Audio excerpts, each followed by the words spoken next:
So much has changed about public communication over the years.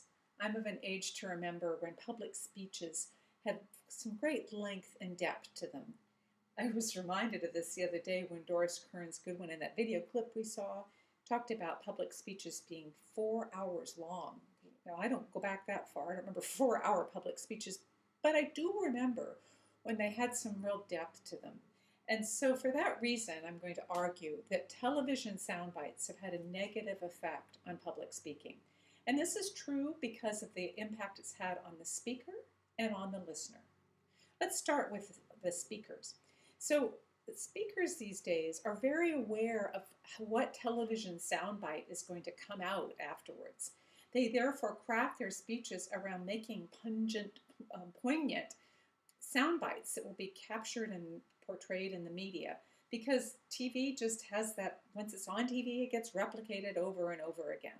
They do this at the expense of really developing their points in a more methodical and drawn out aspect.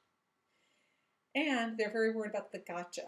So we had a lot of material in the last presidential debates from the last presidential election.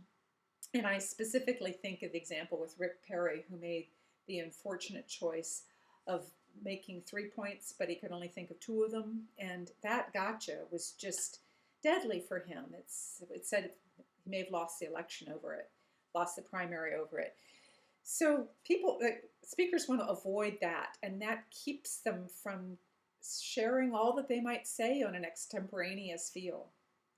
Now, on behalf of the listeners, similarly, we're very focused on what's the soundbite going to be? What is it that we're going to hear that our candidate's going to make we're going to be able to repeat to our friends and that we're going to show over and over on YouTube once it's been on television?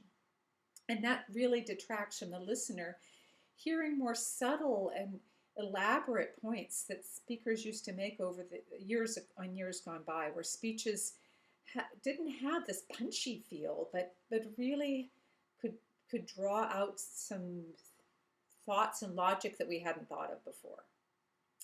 And as listeners, we're very impacted by the thought of a gotcha. So once Sarah Palin was speaking, we were waiting to see what she might do next and what Tina Fey might imitate. And that was totally distracting us from hearing the good points that people were making. So for those 2 reasons, on behalf of the speakers and the listeners, the whole quality of public speeches has gotten simpler and therefore diminished by television sound bites.